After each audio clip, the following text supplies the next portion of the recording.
Hello guys, स्वागत है आप सभी का ऑनलाइन स्टडी एकेडमी में। दोस्तों, रोजगार और निर्माण का नया अंक प्रकाशित हो चुका है जो कि 16 अगस्त से 22 अगस्त 2021 तक का है। और इस वीडियो में हम इसी अंक का विश्लेषण करेंगे, देखेंगे क्या कुछ इंपॉर्टेंट करंट अफेयर्स है, जीके है, स्पोर्ट्स से न्यूज़ है, अवार्ड्स, ऑनर्स हैं। इसके अलावा कुछ इंपॉर्टेंट एमसीक्यू भी दिए हैं तो उन्हें भी सॉल्व करेंगे। तो आइए जल्दी से शुरू करते हैं।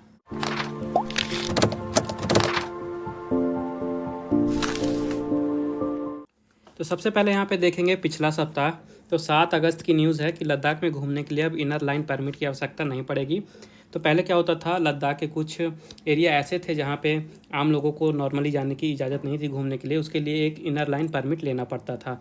लेकिन हाल ही में ये जो परमिट की आवश्यकता थी इसे ख़त्म कर दिया गया है। तो अब भारतीय जो सैलानी हैं और जो स्थानीय लोग हैं वो लद्दाख में कहीं भी घूम सकते हैं बिना किसी इनर लाइन परमिट के। इसके बाद नेशनल टेस्टिंग एजेंसी एनटीए ने जेईई मेंस 2021 के थर्ड सेशन का रिजल्ट जारी किया है हाल ही में। इसके बाद 8 अगस्त की न्यूज़ है कि जो वैक्सीन का सर्टिफिकेशन है ये अब आपको व्हाट्सएप के थ्रू भी मिल सकता है। तो इसके लिए मंत्रालय ने एक नंबर जारी किया है 9013151515। तो इस नंबर को आपको अपने मोबाइल पे सेव करना है। उसके बाद आप अपना जो 6 अंकों का OTP है ये आपको व्हाट्सएप पे इस नंबर पे भेजना है और सबमिट करते ही आपको आपका सर्टिफिकेट मिल जाएगा। फिर अमेरिका के अलास्का में एक प्लेन क्रैश हुआ जहाँ पे 6 लोगों की मौत हो गई है। आगे देखते हैं, यहाँ पे 9 अगस्त की न्यूज़ है कि दिल्ली के राष्ट्रीय संग्रहालय में स्थापित होगी तारा देवी की मूर्ति। तो हाल ही में जबलपुर स्थित तेवर में खुदाई के दौरान प्राप्त हुई थी एक मूर्ति तारा देवी की, और ये जो मूर्ति है अब दिल्ली के राष्ट्रीय संग्रहालय में इसे प्रदर्शित किया जाएगा। इसके बाद है विश्वविद्यालय अनुदान आयोग यानी कि UGC ने study webs of active learning for young aspiring minds की परीक्षा को, जो 2021 की परीक्षाएं थी, इसको जो डेट है इसे जारी कर दिया है। तो अंडर ग्रेजुएट और पोस्ट ग्रेजुएट लेवल के नॉन टेक्निकल कोर्सेज के लिए 28 और 29 अगस्त 2021 को ये परीक्षाएं होंगी। इसके बाद है चीन ने तिब्बत की राजधानी ल्हासा गोंगर हवाई अड्डे का बड़ा विस्तार किया है। इसमें लगभग 4,500 करोड़ रुपये का खर्च आया है। इसका 10 अगस्त की न्यूज़ है कि कोविशील्ड और कोवैक्सीन की मिक्सिंग की स्टडी को DCGI यानी कि drugs controller general of India की मंजूरी दे दी गई है।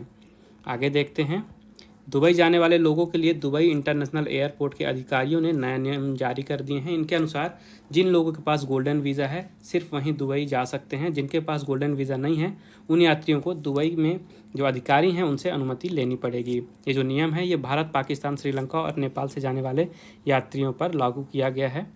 आगे देखते हैं, रिजर्व बैंक ऑफ इंडिया ने बैंकों के ऊपर एक नया रूल निकाला है और इनके अनुसार जो बैंक हैं अगर उनके ATM में पैसे ख़त्म हो जाते हैं, जो कस्टमर है अगर उनको ये कैश अवेलेबल नहीं करा पाते हैं ATM के थ्रू, तो उन बैंक पे 10,000 रुपये तक का जुर्माना लगाया जाएगा।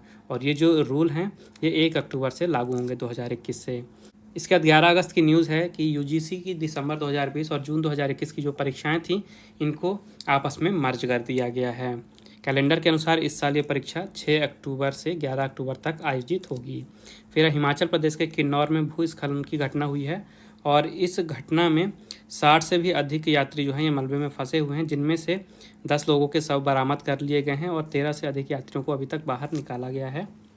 आगे देखते हैं, यहाँ पे DRDO की न्यूज़ है। रक्षा अनुसंधान एवं विकास संगठन defence research and development organisation ने स्वदेशी इंजन के साथ निर्भय क्रूज मिसाइल का सफल परीक्षण किया है। और जो सफल परीक्षण है ये उड़ीसा के चांदीपुर रेंज से किया गया है। फिर है 12 अगस्त की न्यूज़, यहाँ पे बताया गया है कि आयुष्मान भारत योजना से लगभग 2 करोड़ लोगों को लाभ मिला है और अभी तक इन 2 करोड़ लोगों के लिए 24,686 करोड़ रुपए खर्च किए गए हैं इन्हें सुविधा देने के लिए। इसके बाद देश के शैक्षिक रूप से पिछड़े 374 जिलों में बेहतर शिक्षा व्यवस्था को लागू करने के लिए केंद्रीय शिक्षा मंत्रालय राज्यों के साथ मिलकर विशेष मुहिम शुरू करने जा रहा है। ठीक है, आगे देखते हैं, गूगल ने 18 साल से कम उम्र के बच्चों के लिए अपने नियमों में बदलाव किए हैं हाल ही में। तो उनकी सेफ्टी को लेके ये बदलाव किए गए हैं और इस नियम के तहत जो बच्चे हैं जिनकी उम्र 18 साल से कम है वो या उनके पेरेंट्स अगर चाहें तो गूगल को बोल सकते हैं कि जो उनका सर्च है वहाँ से उनकी इमेज हटाई जा सकती है। यानी कि जो भी बच्चे हैं जिनकी उम्र 18 साल से कम है तो अगर वो चाहते हैं कि गूगल के सर्च इंजन में या यूट्यूब में उनका फ़ोटो ना दिखे तो वो गूगल से कह सकते हैं और गूगल उसके बाद वो फ़ोटो हटा देगा। इसके बाद 13 अगस्त की न्यूज़। तो CISE की जो बोर्ड है उन्होंने साल में 2 बार परीक्षा कराने का यहाँ पे निर्णय लिया है। तो ये जो परीक्षा है ये सेमेस्टर वाइज होंगी, 50% एक सेमेस्टर में होगा और जो 50% है ये अगले सेमेस्टर में होगा। यानी कि जो बोर्ड की परीक्षाएं हैं ये एक साल में ना होके साल में 2 बार ही होंगी, 2 सेमेस्टर में। फिर यहाँ पे देखिए इम्पॉर्टेंट डे की बात हो रही है। तो 12 अगस्त को मनाया जाता है अंतर्राष्ट्रीय युवा दिवस यानी कि इंटरनेशनल यूथ डे। और ये दिन क्यों मनाया जाता है? तो पूरे विश्व भर में जो यूथ हैं, युवा हैं, समाज के प्रति उनका जो योगदान है उसको सेलिब्रेट करने के लिए दिन मनाया जाता है। साथ ही युवाओं से जुड़े जो भी मुद्दे हैं उनकी समस्याओं को सुनने के लिए, उनको सॉल्व करने के लिए ये दिन मनाया जाता है। तो जो यूथ हैं आप सभी को पता है पूरे विश्व भर के विकास के लिए, वहाँ शांति बनाए रखने के लिए काफ़ी ज़्यादा इंपॉर्टेंट रोल प्ले करते हैं युवा। तो उन्हीं के लिए ये दिन बनाया गया है। तो याद रखिएगा हर साल 12 अगस्त को मनाया जाता है अंतर्राष्ट्रीय युवा दिवस। और इसके लिए इस साल थीम क्या रखी गई है, थीम भी देखिएगा। तो इस वर्ष की जो थीम है ये है transforming food system youth innovation for human and planetary health. ये थीम है, इंपॉर्टेंट होती है, कई बार एग्जाम में आपसे डेट की वजह थीम भी पूछ लेता है। तो याद रखिएगा transforming food system youth innovation for human and planetary health इस साल की थीम रखी गई है। इसके बाद देखिए बहुत से स्टूडेंट्स ने कमेंट में मेरे से कहा कि सर जो भी यहाँ पे वैकेंसी निकलती है, रोज़गार की जो न्यूज़ निकलती है आप उसे भी कवर किया करिए। तो देखिए अभी इस समय तो कुछ ज़्यादा न्यूज़ निकल नहीं रही हैं। पिछले 1-2 वीडियो से जो भी 1-2 वैकेंसीज़ की आई है नोटिफिकेशन वो मैंने कवर कर दिया है। इस अंक में भी यहाँ पे एक ही नोटिफिकेशन दिखा है मेरे को, ये है शासकीय चिकित्सा महाविद्यालय खांडवा का। तो यहाँ पे रिक्त पद हैं लैब अटेंडेंट जिनकी 28 पदों की संख्या है। इसके बाद है ड्रेसर ग्रेड 2 7 पद हैं और डिसेक्शन हॉल अटेंडेंट जिसकी 4 पद है। तो यहाँ पे ये नोटिफिकेशन आया है, इसकी अंतिम तिथि है 3/9/2021 अप्लाई करने की। इसके अलावा एक इम्पॉर्टेंट नोटिस आप लोगों के लिए ये है कि जो भी जॉब से रिलेटेड नोटिफिकेशन आते हैं वो टेलीग्राम चैनल पे अवेलेबल हो जाते हैं। उसके लिए मैंने एक अलग से वीडियो बनाना भी स्टार्ट कर दिया है। जो लक्ष्य मैगजीन आती है, ठीक है, लक्ष्य मैगजीन को हम उसमें कवर करते हैं। और जो रोजगार समाचार आता है, ठीक है, रोजगार समाचार भी हम कवर करना स्टार्ट कर दिए हैं। तो मेक श्योर इन वीडियोस को भी ज़रूर देखिएगा। रोजगार समाचार आपको हर सैटरडे या संडे अवेलेबल हो जाएगा। तो वहाँ पे आपको जितनी भी रिसेंट में जॉब्स हैं, चाहे वो गवर्नमेंट हो, प्राइवेट हो या वॉक इन इंटरव्यूज़ हों, तो सबका इन्फॉर्मेशन एक ही वीडियो में मिल जाएगा। तो मेक श्योर वो वीडियो भी ज़रूर चेक करिएगा। आइए आगे बढ़ते हैं। इसके बाद यहाँ पे देखिए मध्य प्रदेश की न्यूज़ है कि मध्य प्रदेश में 15 नवंबर को जनजातीय गौरव दिवस के रूप में मनाया जाएगा। मुख्यमंत्री श्री शिवराज सिंह चौहान जी ने कहा है कि प्रदेश में 15 नवंबर जनजातीय गौरव दिवस के रूप में मनाया जाएगा हर साल और इस दिन शासकीय अवकाश रहेगा। फिर एक इम्पॉर्टेंट अपडेट है इंदौर को लेके। तो आप सभी को पता है कि स्वच्छता में 4 बार देश में नंबर 1 शहर बन चुका है इंदौर, यानी 4 सालों से इंदौर ही पूरे भारत की क्लीनेस्ट सिटी बन के उभरा है। और हाल ही में एक और यहाँ पे स्टार जुड़ गया है इंदौर के नाम के आगे। तो इंदौर भारत का पहला वाटर प्लस शहर बन गया है, ठीक है, ये याद रखिएगा, इंदौर पूरे भारत का पहला वाटर प्लस शहर बना है। आइए देखते हैं आगे चर्चा में कौन रहे हैं रिसेंट में। तो सबसे पहले हैं नताशा पेरी। ये भारतवंशी दुनिया की सबसे होनहार छात्रा बनी हैं। तो भारतवंशी 11 वर्षीय नताशा पेरी को दुनिया की सबसे होनहार प्रतिभाओं में चुना गया है। 84 देशों के 19,000 स्टूडेंट्स में नताशा पेरी ने स्कूल मूल्यांकन परीक्षा यानी सेट और अमेरिकन कॉलेज परीक्षण ACT परीक्षण में असाधारण प्रदर्शन किया है और इनको दुनिया का सबसे होनहार छात्रा माना गया है। फिर है यहाँ पे IPS सोनाली मिश्रा। तो पहली बार कोई महिला अधिकारी के हाथों में अटारी बॉर्डर की सुरक्षा गई है। तो मध्य प्रदेश कैडर की IPS अधिकारी Sonali Mishra border security force की पंजाब फ्रंटियर का नेतृत्व कर रही हैं। इसके बाद देखते हैं वर्जीनिया ओलिवर। अमेरिका में मायने की रहने वाली वर्जिया ओलिवर 101 वर्ष की हो चुकी हैं। इस उम्र में वो मछली पकड़ने वाली नाव की कमान संभाल रही हैं और इस कारण से ये न्यूज़ में रही हैं क्योंकि काफ़ी ज़्यादा एज है। 101 साल में भी आप समझ रहे हैं वो नाव चला रही हैं और मछली भी पकड़ रही हैं। इसके बाद है मुसान म्यूज़ियम। ये दुनिया का पहला अंडर वाटर म्यूज़ियम है। तो महज 10 लाख की आबादी वाला एक देश है जिसका नाम है साइप्रस। तो साइप्रा में ये म्यूज़ियम है, मुसान म्यूज़ियम, और ये न्यूज़ में है क्योंकि ये दुनिया का पहला अंडर वाटर म्यूज़ियम है। यहाँ पे 93 कलाकृतियाँ हैं जिन्हें गोता लगाकर करीब से देखा जा सकता है। फिर यहाँ पे शटल कॉक कार। तो हैदराबाद में कबाड़ से तैयार की गई है। तेलंगाना के हैदराबाद में इंजीनियर ने शटल कॉक के आकार की एक कार डिज़ाइन की है जो कि पूरी तरह से कचड़े से बनाई गई है, कबाड़ से बनाई गई है। और इसे बैडमिंटन टोक्यो ओलंपिक में समर्थन देने के लिए कबाड़े से बनाया गया था और जिसकी टॉप स्पीड है 60 किलोमीटर है। फिर है नील कुरिंजी फूल। तो केरल में खिला ये फूल और ये न्यूज़ में क्यों है? केरल के इडुक्की ज़िले में संसनापारा पंचायत के अंतर्गत आने वाले सालोग हिल्स पर एक बार फिर नील कुरिंजी फूल खिल चुके हैं। नील कुरिंजी फूल जो हैं ये दुनिया के असाधारण फूलों में से एक हैं। ये सिर्फ 12 साल में एक बार खिलता है और अभी रिसेंट में ही खिला है, इसलिए न्यूज़ में है। फिर है मिनरवारिया पेंटली। ठीक है, मिनरवारिया पेंटली। तो मेढक की ये नई प्रजाति है जिसे खोजा गया है। दिल्ली विश्वविद्यालय के अनुसंधानकर्ता ने केरल की राजधानी तिरुवनंतपुरम के पश्चिमी घाट क्षेत्र में मेढक की नई प्रजाति का पता लगाया है, जिसका नाम है मिनरवारिया पेंटली। फिर है बृहस्पति ग्रह न्यूज़ में।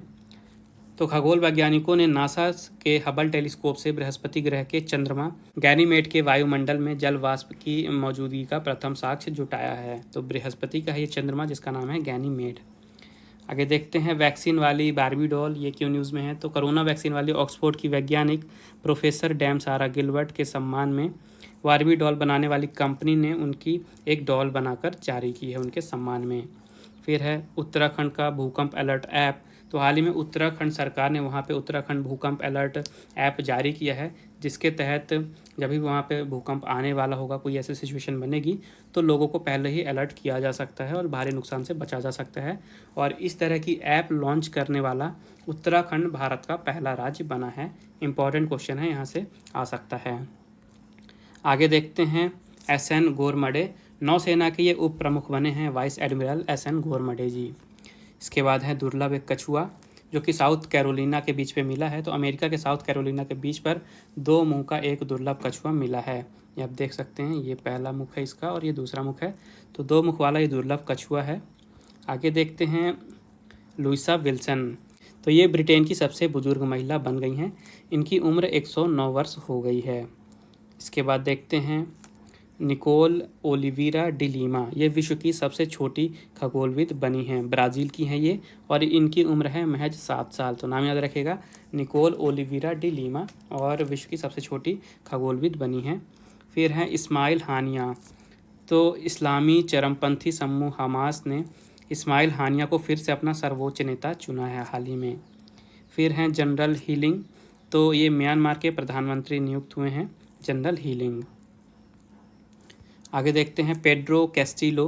तो ये पेरू के राष्ट्रपति बने हैं। कहाँ के? पेरू के। क्या नाम है इनका? Pedro Castillo. इसके बाद है कनाडा की न्यूज़। तो यहाँ पे करोड़ों साल पुराना एक जीवाश्म मिला है। कनाडा के पहाड़ों में करीब 89 ईयर्स ओल्ड ये जो जीवाश्म है ये पाया गया है। इसके बाद यहाँ पे स्मृति शेष देखते हैं। तो सबसे बुजुर्ग धाविका मान कौर का भी हाल ही में निधन हो गया है और इनकी उम्र थी 105 वर्ष। इसका देखते हैं साहित्यकार और डोंगरी साहित्य की लेखिका पद्मा सचदेव का हाल ही में निधन हो गया है 81 वर्ष की आयु में। इन्हें साहित्य अकादमी पुरस्कार, पद्मश्री और मध्य प्रदेश सरकार के कबीर जैसे सम्मानों से सम्मानित किया गया था। इसके बाद हैं एक्टर अनुपम श्याम। इनका ऑर्गन फेलियर की वजह से हाल ही में निधन हो गया है। इसके बाद एक और इम्पॉर्टेंट डे है यहाँ पे, विश्व मानवतावादी दिवस यानी कि वर्ल्ड ह्यूमैनिटेरियन डे, जो कि मनाया जाता है हर साल 19 अगस्त को। और ये दिन क्यों मनाया जाता है? ये दिन मनाया जाता है ऐसे लोगों के सम्मान में जिन्होंने पूरे विश्व भर में मानवता की भलाई के लिए काफ़ी नेक काम किए हैं। कई लोग ऐसे हैं जिन्होंने मानवता के लिए काम करते हुए अपनी जान भी गंवा दी। तो ऐसे लोगों को याद करने के लिए, उनको ट्रिब्यूट देने के लिए, उनको सम्मान देने के लिए हर साल 19 अगस्त को मनाया जाता है वर्ल्ड ह्यूमैनिटेरियन डे यानी कि विश्व मानवतावादी दिवस। और ये जो दिन है ये 19 अगस्त को तो मनाया ही जाता है और इसके लिए इस बार हैशटैग भी चलाया गया है। इस बार का हैशटैग है द ह्यूमन रेस। तो ये जो कैंपेन है इस साल चलाया जाएगा, आपको कैंपेन का नाम याद रखना है। और विश्व मानवतावादी दिन के अवसर पर ही एक अवार्ड भी दिया जाता है जो कि प्रसिद्ध अमेरिकी मनोरंजक अभिनेता डैनी के नाम पे है। तो यूनिसेफ के ये पहले सद्भावना दूत थे डैनी, और इन्हीं के नाम पे यूनिसेफ द्वारा मानवतावादी पुरस्कार दिया जाता है हर साल। इसके अलावा बॉलीवुड अभिनेत्री प्रियंका चोपड़ा को यूनिसेफ की ओर से डैनी कॉय मानवतावादी पुरस्कार वर्ष 2019 में दिया गया था। और जो प्रियंका चोपड़ा हैं ये यूनिसेफ की ब्रांड एम्बेसडर भी हैं प्रेजेंट में। तो ये पॉइंट आपको याद रखने हैं। आगे यहाँ पे देखते हैं, यहाँ पे विभिन्न प्रतियोगी परीक्षाओं के लिए कुछ खेल से रिलेटेड MCQ दिए हैं। तो आइए इन्हें सॉल्व करते हैं एक एक करके। तो वर्ष 2020 में फीफा क्लब वर्ल्ड कप का खिताब किस क्लब ने जीता है? तो इसका राइट आंसर हो जाएगा बायर्न मुनिक। आईसीसी ने इनमें से किसे दशक का सर्वश्रेष्ठ टेस्ट क्रिकेटर का पुरस्कार दिया है? तो इसका राइट आंसर हो जाएगा स्टीव स्मिथ। इनमें से किस खिलाड़ी के नाम विश्व का सबसे युवा ग्रैंड मास्टर बनने का रिकॉर्ड है? तो इसका राइट आंसर हो जाएगा अभिमन्यु मिश्रा। अगले ओलंपिक खेल यानी 2024 में जो होने वाले हैं, ये कौन से शहर में आयोजित किए जाएंगे? तो ये आयोजित करे जाएंगे पेरिस में। फिर वीरेंद्र सहवाग ने इनमें से किस देश के खिलाफ टेस्ट क्रिकेट में तिहरा शतक बनाया है, यानी 300 रन बनाए हैं? तो इसका राइट आंसर हो जाएगा दक्षिण अफ्रीका और पाकिस्तान दोनों के खिलाफ ही बना चुके हैं। इनमें से कौन सा स्टेडियम फुटबॉल से संबंधित नहीं है? याद रखिएगा, कौन सा संबंधित नहीं है ये पूछ रहा है। तो लॉर्ड्स फुटबॉल से संबंधित नहीं है, ये क्रिकेट से संबंधित है, इंग्लैंड का। फिर है इटली में कितनी बार यूरो का फुटबॉल का टूर्नामेंट जीता है इटली ने? तो इसका राइट आंसर हो जाएगा 2 बार। इस वर्ष इनमें से किस रेसर ने British Grand Prix formula 1 race जीती है? तो इसका राइट आंसर हो जाएगा लुइस हैमिल्टन। फिर है टाइसन फ्यूरी किस देश के दिग्गज प्रोफेशनल मुक्केबाज हैं?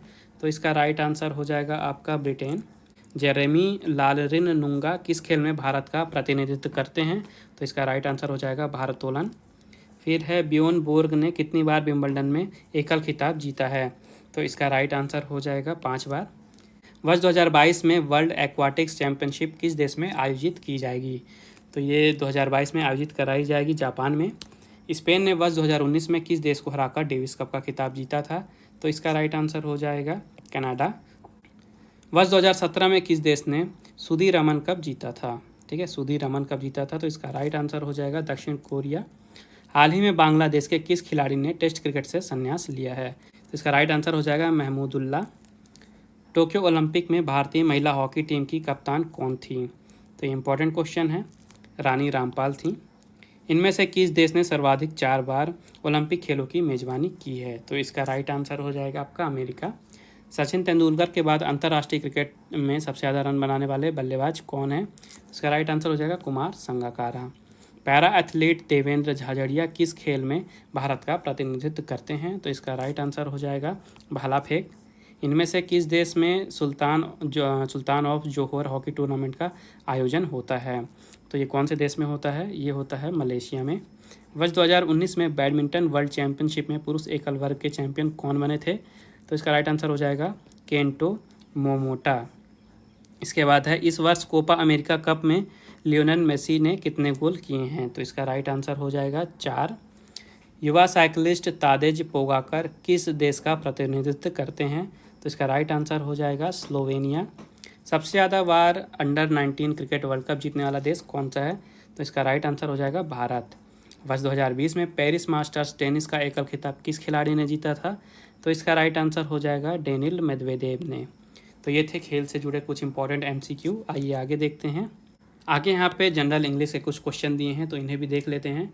सबसे पहले है mount Everest is in Himalayas. तो यहाँ पे फिल इन द ब्लैंक्स दिए हैं, यहाँ आपको आर्टिकल भरने हैं, यानी कि ए, एन और द का प्रयोग करना है। तो mount Everest is in the Himalayas होगा यहाँ पे। Raju is an extraordinary player. तो एन का इस्तेमाल कहाँ पे होता है? एन का इस्तेमाल होता है AEIOU, ठीक है। और आगे देखते हैं peacock is in the danger of extinction. तो यहाँ पे क्या होगा? The peacock is in the danger of extinction. इसके बाद देखते हैं Seenu heard old story of a king and a queen. यहाँ पे देखिए ओल्ड है ओ, तो यहाँ पे एन हो जाएगा, an old story. He has gifted a special pen to his teacher, ठीक है, यहाँ पे ए हो जाएगा। आगे देखते हैं, यहाँ पे प्रीपोजिशंस के कुछ क्वेश्चन दिए हुए हैं। तो her parents were never good to her, ठीक है। Don't interfere in my personal matters, यहाँ पे इन आ जाएगा। Raju is fond of sweets, ठीक है, फॉन्ड के बाद ऑफ लगता है।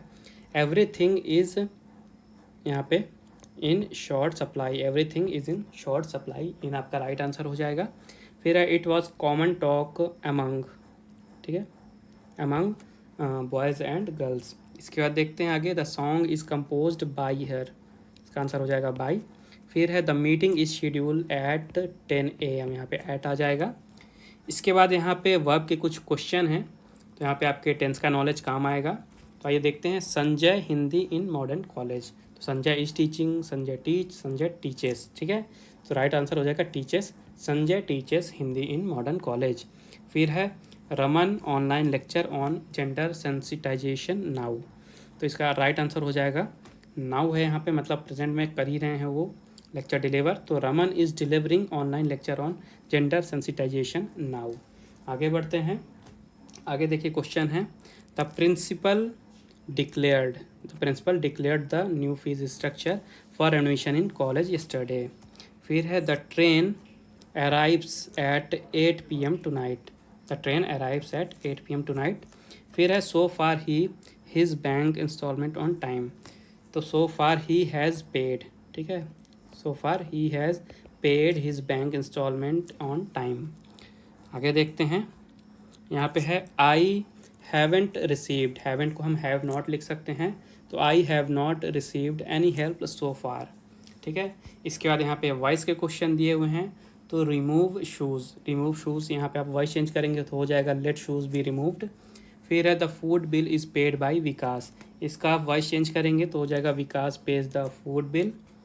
फिर है you are requested to book the ticket, तो यहाँ पे इसको आप वॉइस चेंज करेंगे तो बुक द टिकट प्लीज़ हो जाएगा इसका। इसके बाद देखते हैं अगला क्वेश्चन। तो नथिंग हैज़ बीन डन, तो इसका राइट आंसर हो जाएगा ही हैज़ डन नथिंग। फिर है his family serve food to the poor people, तो इसका राइट आंसर हो जाएगा the poor people were serve food by his family. फिर है Ram and his friends help the poor in pandemic situation, तो इसका राइट आंसर हो जाएगा the poor were helped in pandemic situation by Ram and his friends. अगला question है the city was destroyed by the enemy, तो इसका राइट आंसर हो जाएगा the enemy destroyed the city. फिर है आगे आइटम्स एंड फ्रेसेस, तो पुट इन जियोपैरडी, ठीक है, पुट इन जियोपैरडी, तो इसका जो मीनिंग होगा ये होता है a situation that could prove risky, मतलब ऐसे सिचुएशन जो रिस्की हो सकती है। फिर है between the hammer and anvil, ठीक है, तो इसका राइट आंसर हो जाएगा फेसिंग टू इक्वली अनप्लेजेंट और रिस्की अल्टरनेटिव्स, यानी हिंदी में कहें तो आगे कुआं पीछे खाई। इसके बाद देखते हैं अगला क्वेश्चन द वंस नूडल्स, इसका मतलब क्या है द वंस नूडल, तो इसका मतलब होता है टू यूज़ वंस आउन इंटेलिजेंस एंड इंटेलेक्ट। इसके बाद है बाय हुक और क्रुक, तो इसका मतलब क्या होता है बाय फेयर और फाउल मीन्स, यानी कि चाहे आप फेयर तरीके का यूज़ करें चाहे गलत तरीके का यूज़ करें आपको वो चीज़ पानी है, बाय हुक और क्रुक। इसके बाद है take a leaf out of one's book, तो इसका जो मीनिंग है ये होगा इमिटेट समवन। फिर इसके बाद है यहाँ पे अपोजिट आपको मीनिंग बतानी है, जो क्वेश्चन में वर्ड दिए हैं उनका अपोजिट मीनिंग क्या होगा। तो सबसे पहले है ब्लीक, तो ब्लीक का मतलब क्या होता है ये जानिए। तो ब्लीक का मतलब होता है खराब या निराशापूर्ण, तो इसका जो अपोजिट हो जाएगा ये हो जाएगा प्लीजेंट, ठीक है। फिर है क्लैरिफाई, तो क्लैरिफाई का मतलब क्या होता है कोई चीज़ किसी को क्लियर करना, साफ करना, तो इसका अपोजिट हो जाएगा बैफल। बैफल का मतलब होता है भ्रमित करना या उलझाना। फिर है रेज, रेज का मतलब आप सभी को पता है ऊपर उठाना बढ़ाना, तो इसका अपोजिट क्या हो जाएगा लोअर, लोअर यानी कि नीचे करना। फिर है डैम्प, डैम का मतलब क्या होता है, डैम का मतलब होता है नमी, तो इसका अपोजिट क्या हो जाएगा, इसका अपोजिट होगा बैरन, जिसका मतलब होता है उष्म या बंजर। फिर है डिसेंट, तो डिसेंट का अपोजिट हो जाएगा एसेंट। डिसेंट यानी कि किसी चीज़ को नीचे गिराना, फॉल करना या ड्रॉप करना, और एसेंट का मतलब होता है ऊपर चढ़ाना, ऊपर की ओर, तो डिसेंट का अपोजिट हो जाएगा एसेंट। इसके बाद यहाँ पे सिनोनिम्स यानी कि समानार्थी यानी कि सेम मीनिंग वाले वर्ड। तो सबसे पहले है फोर्टिफाई, फोर्टिफाई का मतलब क्या होता है कि फोर्टिफाई का मतलब होता है मजबूत, मजबूत या मजबूती। तो यहाँ पे देखिए फोर्टिफाई का जो सेम मीनिंग वाला वर्ड होगा ये होगा कंसोलिडेट, दोनों का मीनिंग सेम है। फिर है डिफ्रे, तो डिफ्रे का मतलब क्या होता है किसी चीज़ को अदा करना या उसे चुकाना, तो डिफ्रे का सेम मीनिंग हो जाएगा क्या पे, ठीक है, अदा करना चुकाना, उसका सेम मीनिंग हो जाएगा पे। फिर है मॉक, मॉक मतलब होता है दिखावटी या नकली, तो इसका जो सेम मीनिंग वाला वर्ड होगा ये होगा डिराइड। फिर है पैलिएबल, पैलिएबल का मतलब होता है लचीला, और इसका सेम मीनिंग वाला वर्ड हो जाएगा डोसाइल। फिर है डिलाइट, डिलाइट का मतलब आनंद, और इसका सेम मीनिंग वाला वर्ड होगा स्टेसी, ठीक है। तो इसके आगे है वन वर्ड सब्स्टिट्यूशन। तो पहला क्वेश्चन है the action of speaking against God और सैक्रेड थिंग्स, तो इसके लिए वर्ड है ब्लास्फेमी। फिर है an imaginary ideal society free of poverty and suffering, तो इसका लिए जो वर्ड यूज़ होता है इसे कहा जाता है यूटोपिया। फिर है गवर्नमेंट बाय न्यू और इनएक्सपीरियंस्ड हैंड, तो इसके लिए जो वर्ड यूज़ होता है इसे कहा जाता है न्यूरोक्रेसी। फिर है अ study of derivation of words, तो इसकी स्टडी को कहा जाता है इटिमोलॉजी। फिर है one who pretends to be what he और शी इज़ नॉट, तो इसके लिए जो वर्ड होता है इसे आपने काफ़ी सुना होगा, इसे कहा जाता है हिपोक्राइट। ठीक है, इसके बाद यहाँ पे आपको क्या है, यहाँ पे आपको मीनिंग्स दी हुई हैं, तो आपको बताना है कि किसकी मीनिंग सही लिखी हुई है। ठीक है, कौन सा जो वर्ड है वो करेक्टली स्पेलिंग लिखा हुआ है। तो पहला वर्ड है आर्सेनल, आर्सेनल का जो ऑप्शन ए है ये राइटली लिखा हुआ है। फिर अगला जो वर्ड है ये है एट्रोसिटी, तो एट्रोसिटी में भी जो पहला वर्ड है यही सही है, इसकी स्पेलिंग सही है। फिर है इंटेलिजेंस, तो इसमें ऑप्शन बी में जो लिखा हुआ ये राइट स्पेलिंग है इसकी। फिर है ग्रेजुएशन, तो ऑप्शन बी में जो लिखा है ये इसका सही स्पेलिंग है ग्रेजुएशन का। और जो लास्ट है ये है आइकोनोक्लास्ट। ठीक है, तो इसका जो करेक्ट स्पेलिंग वाला वर्ड है ये ऑप्शन नंबर बी में है, आइकोनोक्लास्ट। अब देखिए यहाँ पे खेल से रिलेटेड कुछ इंपॉर्टेंट न्यूज़ दी हुई हैं और इसमें टोक्यो ओलंपिक का काफ़ी कुछ डेटा जो है शेयर किया गया है, तो इसे देखते हैं कि करके। तो इलियूड किपचोगे, ठीक है, इलियूड किपचोगे इन्होंने पुरुष में मैराथन में स्वर्ण पदक जीता है। केन्या के दिग्गज धावक हैं ये इलियूड किपचोगे और इन्होंने मैराथन दौड़ में स्वर्ण पदक जीता है। इसके अलावा 2016 में जो रियो ओलंपिक हुआ था वहाँ पे भी इन्होंने मैराथन में स्वर्ण पदक जीता था। और बात कर लेते हैं नीचे, यहाँ पे गेम्पर ट्रॉफ़ी है, तो बार्सिलोना ने हाल ही में 44वीं बार जीती है ये जोन गेम्पर ट्रॉफ़ी। ठीक है, स्पेन के दिग्गज फुटबॉल क्लब है ये बार्सिलोना, इन्होंने इटालियन फुटबॉल क्लब जुवेंटस को 3-0 से हराकर जोन गेम्पर ट्रॉफ़ी जीती है। फिर नीचे है क्रिकेट को ओलंपिक में शामिल करने की तैयारी में है इंटरनेशनल क्रिकेट काउंसिल, और ये कहा जा रहा है कि 2028 के जो लॉस एंजलिस में ओलंपिक होंगे उनमें क्रिकेट शामिल किया जा सकता है। फिर यहाँ पे टोक्यो ओलंपिक में ओवरऑल बात करते हैं तो अमेरिका सबसे ऊपर रहा है पदक तालिका में, उसके बाद दूसरे नंबर पे रहा है चीन, तीसरे पे जापान, और भारत कहाँ रहा है, भारत रहा है 48वें नंबर पे। ठीक है, 48 पे रहा इंडिया, पहले पे अमेरिका ने कुल 113 मेडल जीते, दूसरे पे चाइना रहा, टोटल 88 मेडल जीते चाइना ने, और जापान ने टोटल 58 मेडल जीते हैं। भारत रहा 48वें नंबर पे। तो भारत को जो मेडल दिए गए हैं अभी थोड़ी देर में डिस्कस करते हैं उसे। इसके बाद देखिए लियोनेल मेसी ने पेरिस सेंट जर्मेन के साथ करार किया है। अर्जेंटीना के सुपर स्टार फुटबॉलर हैं ये लियोनेल मेसी, और यह फ्रांस के football club Paris Saint Germain के लिए खेलते हुए नजर आएंगे। पहले ये बार्सिलोना क्लब के लिए खेलते थे और उनके साथ उनका करार ख़त्म हो गया, तो इन्होंने अब टाई अप किया है पेरिस सेंट जर्मन के साथ। यहाँ पे देखिए भारत और इंग्लैंड के बीच में जो पहला टेस्ट मैच था ये बारिश की वजह से ड्रॉ हो गया, अंतिम दिन का खेल नहीं हो पाया। और लेटेस्ट न्यूज़ बताता हूँ, दूसरे टेस्ट मैच में भारत ने इंग्लैंड को यहाँ पे शिकस्त दे दी है जो कि लॉर्ड्स में खेला गया था। इसके अलावा बांग्लादेश ने ऑस्ट्रेलिया को T20 सीरीज़ में 4-1 से हराया है। उसके बाद है वॉशिंगटन ओपन की बात, तो जेनिक सिनर जो कि इटली के नवोदित टेनिस खिलाड़ी हैं, इन्होंने वॉशिंगटन ओपन जीता है अभी हाल ही में। फिर यहाँ पे बात करते हैं टोक्यो ओलंपिक की, यहाँ पे भारत का क्या पोजीशन रहा है। तो अभी मैंने आपको बताया थोड़ी देर पहले, भारत ने यहाँ पे 48 स्थान हासिल किया है, मतलब कि मेडल टेबल पे 48 नंबर पे रहा है। भारत ने यहाँ पे 7 मेडल जीते हैं, 7 में से 1 स्वर्ण है, 2 रजत है और 4 कांस्य पदक जीते हैं भारत ने। तो किन किन खिलाड़ियों ने यहाँ पे पदक जीते हैं ये देख लेते हैं, इनका नाम तो इम्पोर्टेंट है ही। तो सबसे पहले नीरज चोपड़ा जिन्होंने भाला फेंक में स्वर्ण पदक दिलाया भारत को। फिर हैं मीराबाई चानू, इन्होंने भारोत्तोलन में रजत पदक दिलाया। रवि कुमार दहिया, इन्होंने कुश्ती में रजत पदक दिलाया। इसके बाद PV सिंधु, इन्होंने बैडमिंटन में कांस्य पदक दिलाया। लवलीना बोरगोहेन, इन्होंने मुक्केबाजी में कांस्य पदक जीताया भारत को। बजरंग पुनिया ने कुश्ती में कांस्य पदक दिलाया।